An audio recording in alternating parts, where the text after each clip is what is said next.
ಬಸವನಾಡಿನ ಸಂಪ್ರದಾಯದಂತೆ ಸರ್ವರಿಗೂ ಶರಣು ಶರಣಾರ್ಥಿ. ಶರಣು ಶರಣಾರ್ಥಿ. ಇವತ್ ನಾವು ಚರ್ಚೆ ಮಾಡ್ತಿರೋದು ಡಾಕ್ಟರ್ ಬಸವರಾಜ್ ಬಲ್ಲೂರ ಅವರ ಅನುಭವ ಮಂಟಪ ಚಾರಿತ್ರಿಕ ನೆಲೆಗಳು ಅನ್ನೋ ಒಂದು ಬಹಳ ಮಹತ್ವದ ಕೃತಿಯ ಬಗ್ಗೆ. ಕನ್ನಡ ಸಾಹಿತ್ಯ ಪರಿಷತ್ತು ಇದನ್ನ ಪ್ರಕಟಿಸಿದೆ. ಹೌದು, ಇದೊಂದು ತುಂಬ ವಿಸ್ತಾರವಾದ ವಿಷಯ. ಅದಕ್ಕೆ ನಾವು ಈ ಆಳವಾದ ವಿಶ್ಲೇಷಣೆಯನ್ನ 2 ಭಾಗಗಳಲ್ಲಿ ಮಾಡೋಣ ಅಂತ ತೀರ್ಮಾನಿಸಿದ್ದೇವೆ. ಇವತ್ತು ಅದರ ಮೊದಲನೇ ಭಾಗ. ಸರಿ. ಹಾಗೆ ನಾವು ಆರಂಭದಲ್ಲೇ ಒಂದು ವಿಷಯ ಸ್ಪಷ್ಟಪಡಿಸಬೇಕು ಅಲ್ವಾ? ಈ ಚರ್ಚೆಯಲ್ಲಿ ಬರೋ ಎಲ್ಲಾ ಮಾಹಿತಿಗಳು ಮೂಲ ಲೇಖಕರಾದ ಡಾಕ್ಟರ್ ಬಸವರಾಜ್ ಬಲ್ಲೂರ ಅವರಿಗೆ ಸೇರಿದ್ದು. ಖಂಡಿತ. ನಾವು ಅವರ ಸಂಶೋಧನೆಯನ್ನ ಜನರಿಗೆ ತಲುಪಿಸುವ ಒಂದು ಮಾಧ್ಯಮ ಅಷ್ಟೇ. ಇವತ್ತು ನಾವು ಈ ಪುಸ್ತಕದ ಸುಮಾರು ಮೊದಲ 97 ಪುಟಗಳ ವ್ಯಾಪ್ತಿಯಲ್ಲಿ ಮಾತಾಡ್ತೀವಿ. ಖಂಡಿತ. ನಮ್ಮ ಈ ಪ್ರಯತ್ನಕ್ಕೆ ಮಾರ್ಗದರ್ಶನ ನೀಡ್ತಿರೋ ಕಾಯಕ ಫೌಂಡೇಶನ್ ಹೀರೇಬಾಗೇವಾಡಿ ಸಂಸ್ಥೆಗೆ ನಮ್ಮ ಧನ್ಯವಾದಗಳು. ಹಾಗೆಯೇ ಈ ಚರ್ಚೆಯನ್ನ ಬಯಲನೆ ಬಿತ್ತಿ ಯೂಟ್ಯೂಬ್ ಚಾನೆಲ್ನಲ್ಲಿ ಕೇಳುಗರು ನೋಡ್ತಾ ಇದ್ದಾರೆ. ನಮ್ಮ ಪ್ರಯತ್ನವನ್ನ ಬೆಂಬಲಿಸೋಕೆ ದಯವಿಟ್ಟು ಚಾನೆಲ್ಗೆ ಸಬ್ಸ್ಕ್ರೈಬ್ ಮಾಡಿ. ಹಾಗಾದ್ರೆ ಶುರು ಮಾಡೋಣ್ವೇ? ಖಂಡಿತ, ಆರಂಭಿಸೋಣ. ಮೊದಲ್ನಿಗೆ ಆ ಕಲ್ಯಾಣದ ಚಿತ್ರಣ ಇದೆಯಲ್ಲ, ಚನ್ನಬಸವಣ್ಣನವರ ವಚನದಲ್ಲಿ ಬರುವ ವರ್ಣನೆ, ಅದು ಕೇಳಿದ್ರೆ ನಿಜಾನೇ ಅನ್ಸಲ್ಲ. 12 ಯೋಜನಾ ವಿಸ್ತೀರ್ಣ, ಲಕ್ಷಗಟ್ಲೆ ದೇವಸ್ಥಾನಗಳು, ಚಿನ್ನದ ಬಾಗಿಲುಗಳು. ಹೌದು, ಇದೊಂದು ಉತ್ಪ್ರೇಕ್ಷೆ ಅಂತ ಗೊತ್ತಾಗತ್ತೆ. ಹಾಗಾದ್ರೆ ಇದರ ಹಿಂದಿನ ನಿಜವಾದ ಸಂದೇಶ ಏನು? ಶರಣರು ಎಂಥ ಸಮಾಜದ ಕನಸು ಕಾಣ್ತಾ ಇದ್ರು? ಅದ್ಭುತವಾದ ಪ್ರಶ್ನೆ. ನೀವು ಹೇಳಿದ್ದು ಕರೆಕ್ಟ್. ಅದನ್ನ ನಾವು ಅಕ್ಷರಶಃ ತಗೊಳ್ಳೋಕ್ಕಾಗಲ್ಲ. ರುದ್ರಲೋಕವೇ ಮರ್ತ್ಯಕ್ಕೆ ಇಳಿದು ಬಂದು ಕಲ್ಯಾಣವಾಯಿತು ಅಂತ ಹೇಳ್ತಾರಲ್ಲ, ಹೌದು. ಅದು ಒಂದು ರೀತಿ ದಾರ್ಶನಿಕ ರೂಪಕ. ಅಂದ್ರೆ ಭೂಮಿ ಮೇಲೆಯೇ ಒಂದು ಆದರ್ಶ ರಾಜ್ಯ, ಒಂದು ಕೈಲಾಸವನ್ನ ಕಟ್ಟಬೇಕು ಅನ್ನೋವರ ಕನಸು ಅದು. ಓಹೋ, ಅಂದ್ರೆ ಇವತ್ತಿನ ಕಾಲದಲ್ಲಿ ನಾವು ಒಂದು ನಗರದ ಯಶಸ್ಸನ್ನ GDP, ದೊಡ್ಡ ದೊಡ್ಡ ಬಿಲ್ಡಿಂಗ್ಗಳಿಂದ ಅಳಿತೀವಿ. ಆದ್ರೆ ಶರಣರು ಎಷ್ಟು ಜನ ದಾಸೋಹ ಮಾಡ್ತಾರೆ, ಸಮಾಜದಲ್ಲಿ ಎಷ್ಟು ಸಮಾನತೆ ಇದೆ ಅನ್ನೋದನ್ನ ಯಶಸ್ಸಿನ ಅಳತೆಗೋಲಾಗಿ ನೋಡ್ತಿದ್ರು ಅಂತಾಯ್ತು ಅಲ್ವಾ? ನಿಖರವಾಗಿ. ಆ ಲಕ್ಷಾಂತರ ಶಿವಾಲಯಗಳು, ದಾಸೋಹ ಮಠಗಳು ಅನ್ನೋದು ಒಂದು ಸಂಕೇತ ಅಷ್ಟೆ.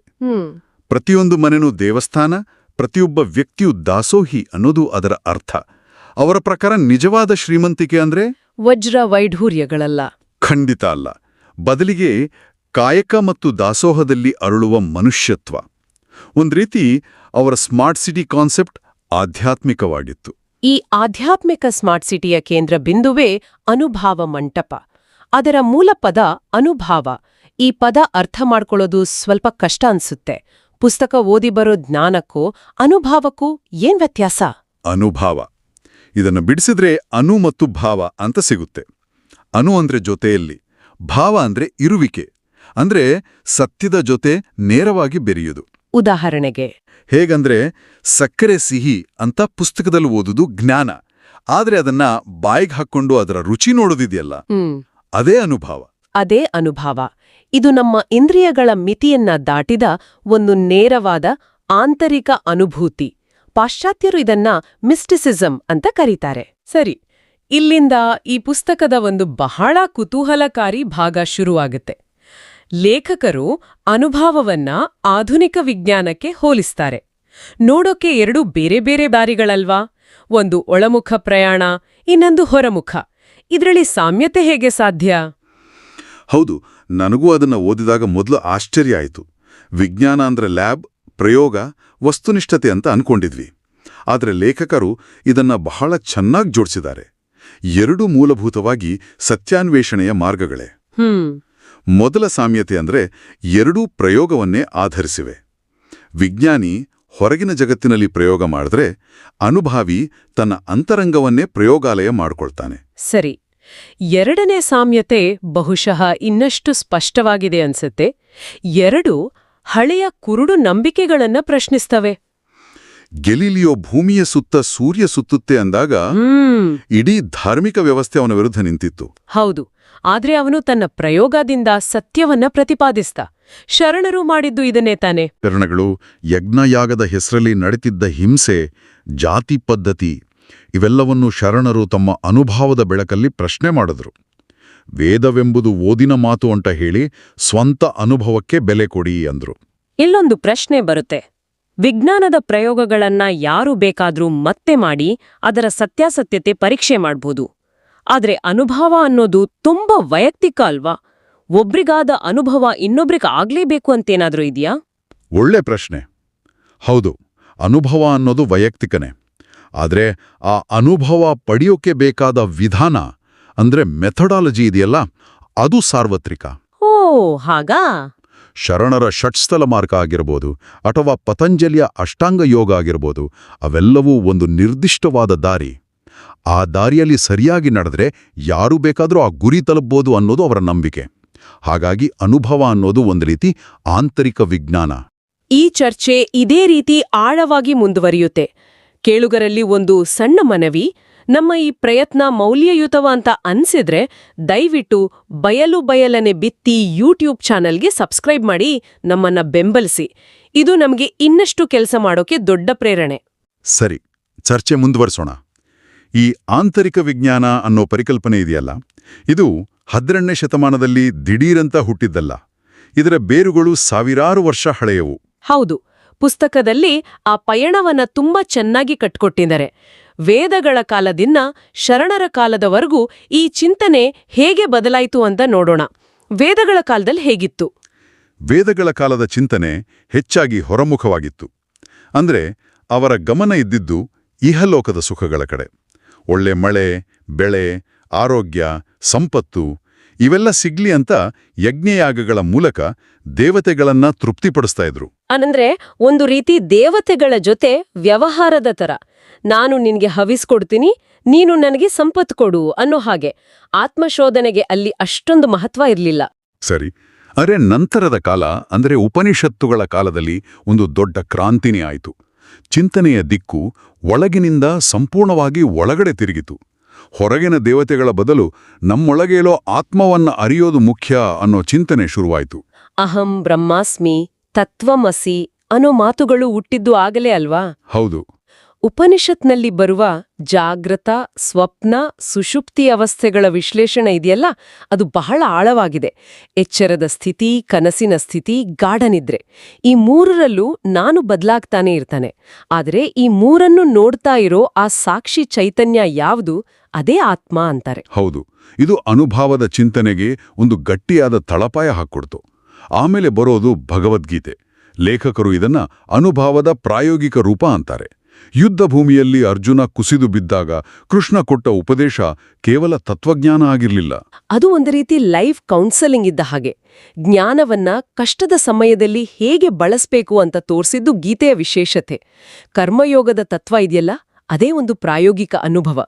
ನಿಖರವಾಗಿ. ಜ್ಞಾನವನ್ನ ಕ್ರಿಯೆಗೆ ಇಳಿಸ್ತಿದ್ರೆ ಅದು ಪ್ರಯೋಜನಕ್ಕೆ ಬಾರದು. ಸರಿ, ಈ ಎಲ್ಲ ತಾತ್ವಿಕ ಹಿನ್ನೆಲೆಯನ್ನ ಇಟ್ಕೊಂಡು ಈಗ ನಾವು ಚರ್ಚೆಯ ಮುಖ್ಯ ಭಾಗಕ್ಕೆ ಬರೋಣ. ವೇದ, ಉಪನಿಷತ್ತು, ಗೀತೆಯಂಥ ಒಂದು ದೊಡ್ಡ ಪರಂಪರೆ ಇದ್ರೂ 12ನೇ ಶತಮಾನದ ಸಮಾಜ ಜಾತಿ, ಲಿಂಗಭೇದ, ಮೂಢನಂಬಿಕೆಗಳಿಂದ ತುಂಬಿ ಹೋಗಿತ್ತು. ಈ ಜ್ಞಾನವನ್ನೇ ಬಳಸ್ಕೊಂಡು ಬಸವಣ್ಣನವರು ಮತ್ತು ಶರಣರು ಇಡೀ ವ್ಯವಸ್ಥೆಯನ್ನೇ ಬುಡಮೇಲು ಮಾಡೋ ಕ್ರಾಂತಿ ಮಾಡಿದ್ದು ಹೇಗೆ? ಆ ಕಾಲದ ಪರಿಸ್ಥಿತಿಯನ್ನ ಅರ್ಥ ಮಾಡ್ಕೊಳ್ಳೋದು ಮುಖ್ಯ. ಸಮಾಜದಲ್ಲಿ ಹುಟ್ಟಿನಿಂದಲೇ ಶ್ರೇಷ್ಠ ಕನಿಷ್ಠ ಅಂತ ಭೇದ ಇತ್ತು. ಧರ್ಮ, ಜ್ಞಾನ ಎಲ್ಲವೂ ಸಂಸ್ಕೃತ ಬಲ್ಲ ಕೆಲವೇ ಪುರೋಹಿತರ ಸೊತ್ತಾಗಿತ್ತು. ಅಂದ್ರೆ ಸಾಮಾನ್ಯರಿಗೆ ಧರ್ಮಗ್ರಂಥಗಳನ್ನ ಓದೋ ಹಕ್ಕೂ ಇರ್ಲಿಲ್ಲ. ಮಹಿಳೆಯರ ಸ್ಥಿತಿಯಂತೂ ಇನ್ನೂ ಕೆಟ್ಟದಾಗಿತ್ತು. ಇಂಥ ಒಂದು ಉಸುರುಗಟ್ಟೋ ವಾತಾವರಣದಲ್ಲಿ ಶರಣರ ಚಳುವಳಿ ಒಂದು ಬಿರುಗಾಳಿಯಂತೆ ಬಂತು. ಹೌದು, ಅವರ ಹೋರಾಟ ಮುಖ್ಯವಾಗಿ 3 ನೆಲೆಗಳಲ್ಲಿತ್ತು. ಒಂದು, ಜಾತಿ ವ್ಯವಸ್ಥೆ ವಿರುದ್ಧ. ಕಾಯಕವೇ ಕೈಲಾಸ ಅನ್ನೋ ಒಂದೇ ಒಂದು ತತ್ವದಿಂದ ಅದರ ಬುಡಕ್ಕೆ ಪೆಟ್ಟುಕೊಟ್ರು. ಅವರ ದೃಷ್ಟಿಯಲ್ಲಿ ಚಪ್ಪಲಿ ಹೊಲಿಯೋ ಹರಳಯ್ಯನ ಕಾಯಕಕ್ಕೂ ಖಜಾನೆ ನೋಡ್ಕೊಳ್ಳೋ ಬಸವಣ್ಣನವರ ಕಾಯಕಕ್ಕೂ ವ್ಯತ್ಯಾಸನೇ ಇರಲಿಲ್ಲ. ಖಂಡಿತ ಇರಲಿಲ್ಲ. ಎರಡೂ ಪವಿತ್ರ. ಇದರಿಂದ ಏನಾಯ್ತು ಅಂದ್ರೆ, ಸಮಾಜದ ಕೆಳಸ್ತರದ ಜನ ಅಂತ ಯಾರನ್ನ ಕರಿತಿದ್ರೋ ಅವರೆಲ್ಲ ಅನುಭವದ ಎತ್ತರಕ್ಕೆ ಏರಿದ್ರು. ಡೋಹರ ಕಕ್ಕಯ್ಯ, ಮಾದಾರ ಚೆನ್ನಯ್ಯ ಇವರೆಲ್ಲ ಅನುಭವ ಮಂಟಪದಲ್ಲಿ ಎಲ್ಲರ ಜೊತೆ ಸಮಾನವಾಗಿ ಚರ್ಚೆ ಮಾಡಿದ್ರು. ಇದಕ್ಕಿಂತ ದೊಡ್ಡ ಕ್ರಾಂತಿ ಬೇಕಾ? ಇನ್ನು ಎರಡನೆಯದಾಗಿ ಪುರೋಹಿತಶಾಹಿಯ ನಿರಾಕರಣೆ. ಶರಣರು ಧರ್ಮವನ್ನು ಒಂದು ರೀತಿ ಪ್ರಜಾಪ್ರಭುತ್ವೀಕರಣ ಮಾಡಿದ್ರು. ಸಂಸ್ಕೃತದ ಕೋಟೆಯಿಂದ ಅದನ್ನು ಹೊರತಂದು ಜನರ ಆಡುಭಾಷೆಯಾದ ಕನ್ನಡದಲ್ಲಿ ಸರಳ ವಚನಗಳ ರೂಪದಲ್ಲಿ ಎಲ್ಲರಿಗೂ ತಲುಪಿಸಿದ್ರು. ತನ್ನ ತಾನರಿತಡೆ ತಾನೇ ದೇವ ಅಂತ ಹೇಳಿ ಮಧ್ಯವರ್ತಿಗಳ ಅಗತ್ಯನೇ ಇಲ್ಲ ಅಂದ್ರು. ಇಷ್ಟಲಿಂಗದ ಮೂಲಕ ದೇವ್ರು ನಿನ್ನ ಅಂಗೈಯಲ್ಲೇ ಇದಾನೆ ಅಂದ್ರು. ಮತ್ತು ಮೂರನೇದು ಬಹುಶಃ ಜಗತ್ತಿನ ಇತಿಹಾಸದಲ್ಲೇ ಅಪರೂಪದ್ದು. ಅದು ಲಿಂಗ ಸಮಾನತೆ.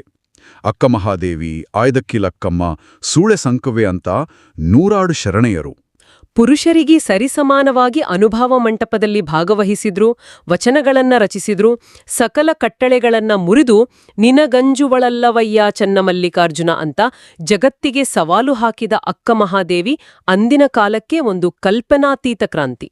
ಈ ಇಡೀ ಕ್ರಾಂತಿಯ ಶಕ್ತಿ ಕೇಂದ್ರ, ಅದರ ಥಿಂಕ್ ಟ್ಯಾಂಕ್, ಅದರ ಲ್ಯಾಬೊರೇಟರಿ ಎಲ್ಲವೂ ಅನುಭವ ಮಂಟಪ.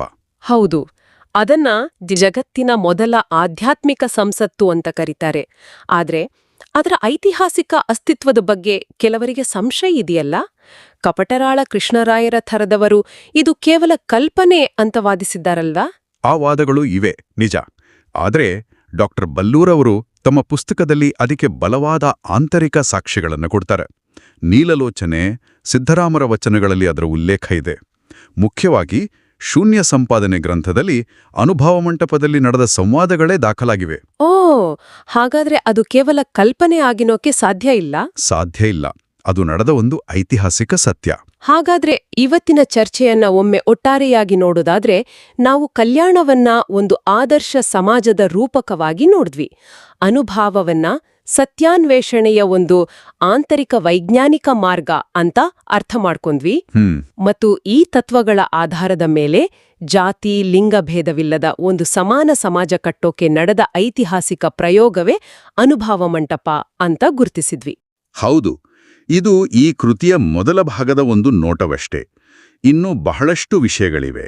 ಖಂಡಿತ. ಮುಂದಿನ ವಾರ ಈ ಚರ್ಚೆಯ ಎರಡನೇ ಭಾಗದಲ್ಲಿ ನಾವು ಇನ್ನೂ ಒಂದು ಹೆಜ್ಜೆ ಮುಂದೆ ಹೋಗ್ತೀವಿ.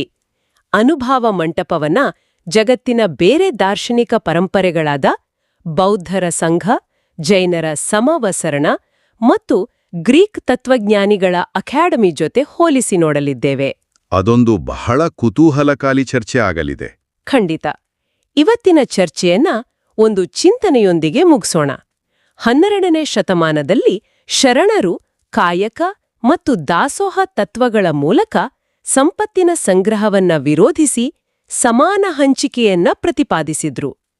ಇವತ್ತಿನ ಜಾಗತಿಕ ಬಂಡವಾಳಶಾಹಿ ಮತ್ತು ತೀವ್ರ ಆರ್ಥಿಕ ಅಸಮಾನತೆಯ ಯುಗದಲ್ಲಿ ಶರಣರ ಈ ತತ್ವಗಳು ಎಷ್ಟರ ಮಟ್ಟಿಗೆ ಪ್ರಸ್ತುತ? ಇದು ಇವತ್ತಿನ ಜಗತ್ತು ಗಂಭೀರವಾಗಿ ಯೋಚಿಸಬೇಕಾದ ಪ್ರಶ್ನೆ. ಕೇವಲ ಆಧ್ಯಾತ್ಮಿಕವಾಗಿ ಮಾತ್ರ ಅಲ್ಲ, ಒಂದು ಕಾರ್ಯಸಾಧ್ಯವಾದ ಪರ್ಯಾಯ ಆರ್ಥಿಕ ಮಾದರಿಯಾಗಿ ಕಾಯಕ ಮತ್ತು ದಾಸೋಹವನ್ನ ನೋಡಬಹುದೇ? ಇವು ಇಂದಿನ ಸಮಸ್ಯೆಗಳಿಗೆ ಪರಿಹಾರ ಕೊಡಬಲ್ಲವೇ? ಈ ಪ್ರಶ್ನೆಯೊಂದಿಗೆ ಇವತ್ತಿನ ಚರ್ಚೆಯನ್ನ ಮುಗಿಸೋಣ. ಎಲ್ಲರಿಗೂ ಶರಣು ಶರಣಾರ್ಥಿ. ಶರಣು ಶರಣಾರ್ಥಿ.